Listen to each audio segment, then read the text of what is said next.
Hello guys. Yan. Yan. Mega mag-shoutout.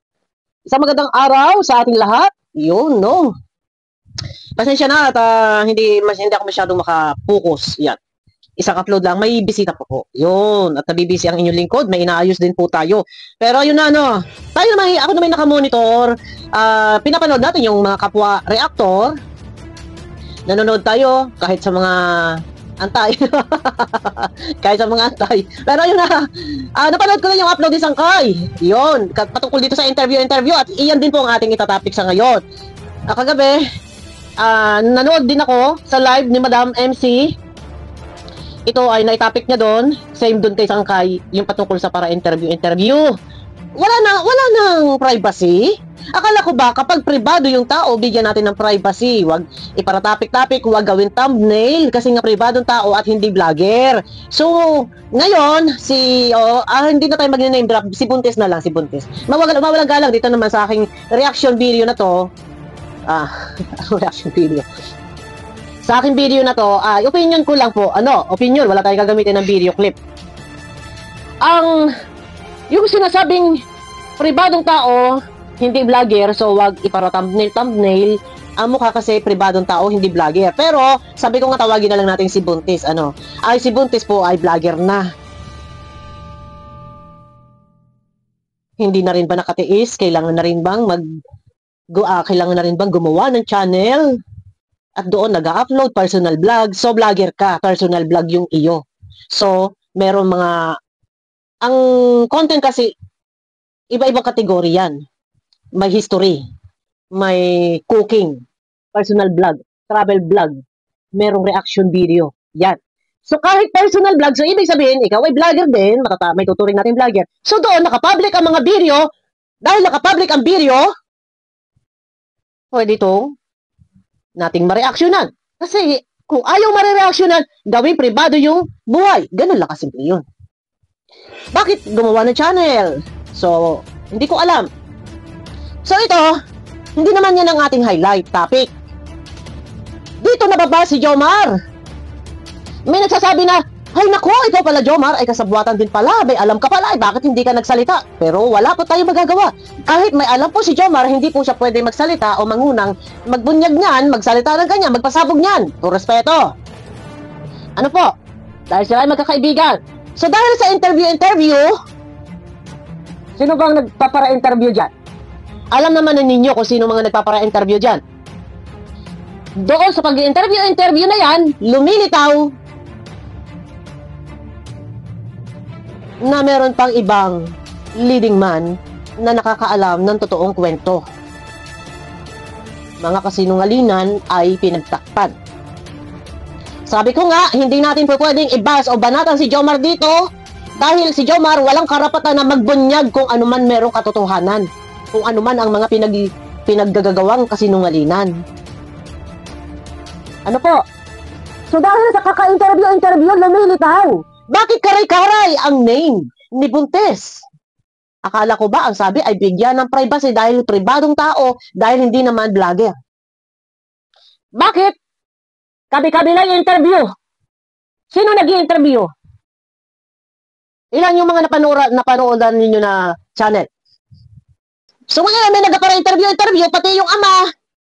Si Hari na Sablay ay nag-interview din. So, wala ng privacy dito. Bakit hindi bigyan ng privacy? Ang di umano'y sinasabing pribadong tao. Sa bagay, hindi na nga pribado. Ngayon, dahil may channel na, vlogger na. Pero sa kaka-interview iyan, ay hindi ba nila naiintindihan na dito ay matitrigger muli, mag-aalab muli ang mga silakbo ng damdamin. Dahil isang leading man, di umano'y alam niya. Noon pa, bata pa sila, ay magkakabarkada na. So ilan ito? 3. Si Mikoy alam din niya. Si Jomar alam din niya. At itong isang alam niyo na, yung partner dati ni itong naglihim. Alam niya. Bakit itong 3 ito ay alam? So hindi naman natin babanatan itong mga leading man na to. Ang akin lang, bakit kailangang ungkat-ungkatin pag-usapan sa interview. Na Ang mga bugso ng damdamin, silakbo ng damdamin ay hindi pa naghihilom ang mga galit at puot ng bawat isang mga supporters ng dating sumuporta sa love team. Patuloy at patuloy na dyan, na talagang hindi maiiwasan, na talagang sila ay makapagsalita ng hindi kaaya-aya, at doon, labas na labas ang sasabihin nilang talagang sinungaling. Talagang naglihim. Talagang for the sake of sponsor. Yun ang masasabi nila. Mag-comment, magbasa kayo sa comment section. Doon kay Sangkay, doon kay Marilyn Chang. Oh, ang akin lang, para sa akin, parang kailan lang? June, July, August, 2 months, nangyari ang hindi dapat mangyari, na sumabog ang di umano. Ay, iyon na nga. After nyan, after 2 months, hayahay. Oh, interview dito, interview doon, parang walang nangyari. Oh, sa bagay, karapatan nila yan, pero kung sila'y mababas ng mga viewers, walang magagawa. Oh, walang magagawa kung sila ay ibabas. Bakit? Dahil ang mga supporters ay sukdulan pa, ika nga ay hindi pa naghihilom yung sugat. No? Sa pangyayaring ito, pag-interview kay Jomar, ikaw pala Jomar ay may alam, yun ang paninisi ng mga viewers. May alam pala. So, kasabuatan daw pala. Anong nangyari? Oh, sa nag-interview, ano, for content? Karay-karay, ang pangalan ni Buntis. Banggit na banggit ang pangalan ni Buntis, at doon ay puring-puri. At doon ay pinupuri din ni Jomar at sinasabing hindi deserve mabas. Mapiplis nyo ba ang mga viewers, ang mga supporters ng Kalingap kung yung iba ay hindi sang-ayon or negative yung sinasabi? Mapiplis nyo ba?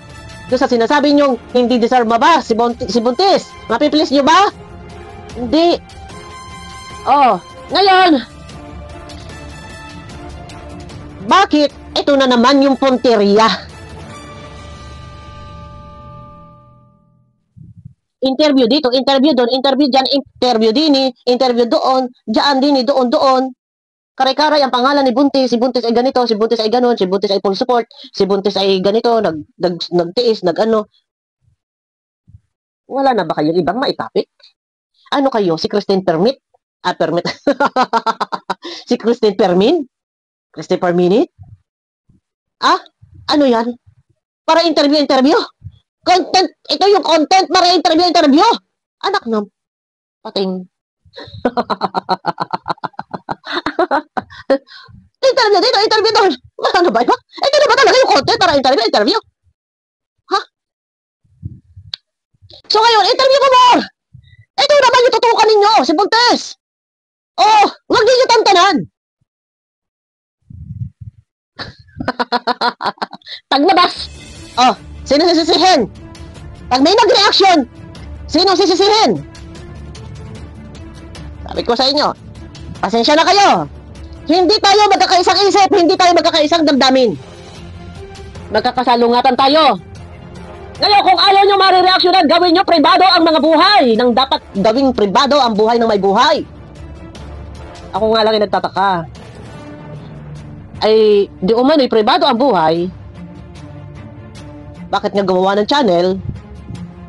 So, alam nilang may mga reaktor na kasalungat ng kanilang isip. Kasalungat ng kanilang damdamin. Ano po? Hindi bawal gumawa ng YouTube channel, pero panahon na ba? Hindi pa panahon na naghilom ang sugat ng mga taong nasugatan. Oh, bakit? Para interview at karay-karay ang pangalan ni Buntis doon. Tapos sa thumbnail, ganitong ganyan ang thumbnail. Ano? Wala na ba kayong may content? Yan naman, paiingayin nyo? Oh, bakit? Inaano ko kayo? Opinion ko to. Ganito lang ako magsalita. Hindi pa to. Ganito lang ako magsalita. Ano? Yung nagsasabi dyan na siya ay reactor. Ang reactor. Babalikan pa ba natin kung ano ang trabaho ng reactor? Yung hirap eh. Pag nare-real talk eh. Ano ba talaga? Ang target content. Hindi ako makapag-reaction, guys, kasi ako ay nabibisi at may bisita po eh. Ang akin lamang, bakit ngayon lumalabas? Nasabi ng iba, ito pa lang si Jomar ay may alam. So doon ay kasagsagang isinasagawa ang love team ay may alam. So lumalabas dito na ikaw nga ay may alam. So dahil ikaw nga ay may alam, ay alam mo.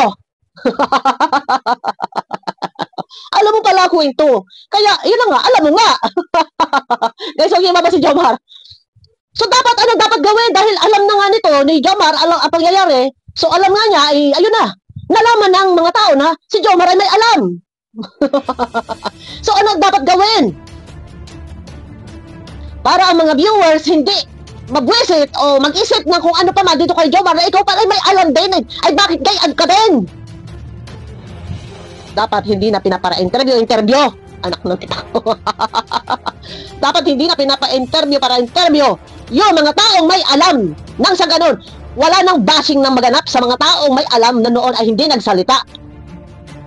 O bakit ngayon? Yung mga taong may alam pinapara-interview. Sa tingin ba ninyo makakatuwa, nakakabuti ba ito para sa mga taong nasugatan o nasaktan o umasa, mga sponsor na nalagasan? O yan. Ay, kaya ayaw kong kasalita eh. O.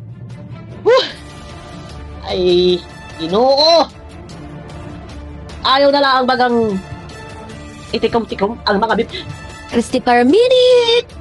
Oh, anong masasabi mo dito? Kay ano? Anong masasabi mo naman doon? Ay ano ay ganito ho. Kasi ano ho, ay ganon ho. Ay napakabait ho. Nagtiis ho yan.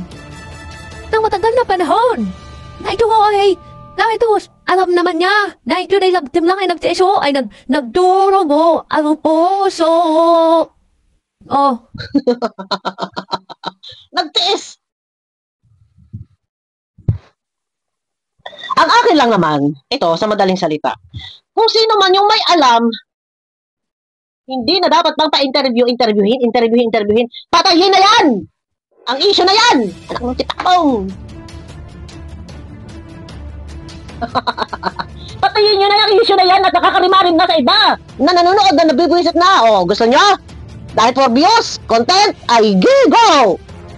O, ay ngayon, kung merong naging reaksyon na hindi ninyo kaisang isip, hindi nyo kaisang damdamin, wala kayong nagagawa. Oh, kaya huwag kayong mag-expect. Pero sa inyo lang 'yon. Sa inyo lang 'yon. Itong sa team ni ano. Oh, 'di ba? Ngayon, nasaan yung sinasabi nyo? Ay, pribadong ano yan tao. Hindi po pwedeng i-thumbnail, baga. Oh, ay ngayon ay vlogger na. Ano ang target content? Personal vlog. Iba ang vlogger, iba-iba ang content. Hindi sa travels vlog, cooking vlog. Yan, mga cooking, travel, personal vlog. Ano ba? History. So, dahil si Buntes ay vlogger na, ang target content niya is personal vlog. So, lahat ng mga video ay naka-public. So, kung pwede reaksyonan ng iba. Dahil kung doon nga sa comment section may nagko-comment, iba-iba ang mga komento nila. No? May papuri, may nambabas, or ano pa man. So, walang pinagkaiba yun sa mga reaktor. Depende rin, may papuri, may pambabas, may pang ano man. Pag puna, ganun yun. Oh. So, interview pa mo. No, para may pang mukbang. Oh.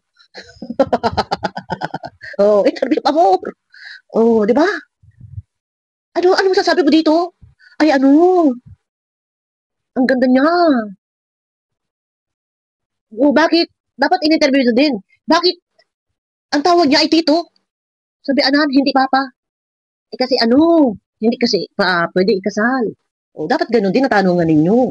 Bakit hindi tito? Bakit hindi papa at tawag? At ang tawag ay tito.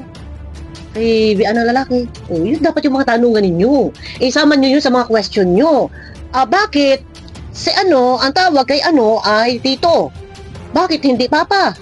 Dapat ganun yung mga tanungan. Oh. Diba? Bakit ang tawag ay tita?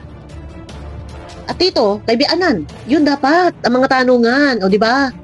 O, abangan nyo ko guys sa akin next video ha. Sisingit-singit po tayo at busy po ang inyong lingkod. Dahil may inaasikaso po tayong mga ari-arian po. No? May naasikaso po tayo yung mga ari-arian. Oh, yan. Abangan nyo ko guys sa aking next video. Yung hinaan na lang natin yung boses. Pero malakas po yan dahil meron tayong mic. Abangan nyo ko sa aking next video. Pakiclick naman po ng thumbs up. Mega love shoutout sa inyo lahat. Ayan.